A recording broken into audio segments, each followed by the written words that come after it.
బంధువులు, రక్త సంబంధులు, కుటుంబం, స్నేహితులు, బలగం, సొసైటీ ఎంత ఇంపార్టెంటో ఈ వీడియో మనకి నేర్పిస్తుందండి. ఫస్ట్ టైం ఎగురుతూ ఉంది పక్షి, తన తల్లి దాన్ని ఫాలో అవుతూ ఉంది. దానికి తెలియదు దానికి ఎంతమంది శత్రువులు ఉన్నారు. శత్రువు వచ్చింది, దాన్ని అటాక్ చేసింది. అటాక్ చేయగానే దాని తల్లి ఊరుకోలేదు, దాన్ని ఫాలో అయింది.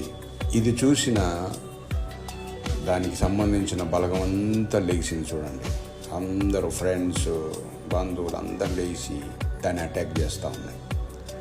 దానికి వేరే ఆప్షన్ లేక దాన్ని వదిలేసి వెళ్ళిపోయింది. చూడండి, ఒంటరిగా ఉంటే ఎంత ప్రాబ్లం అయ్యేదో.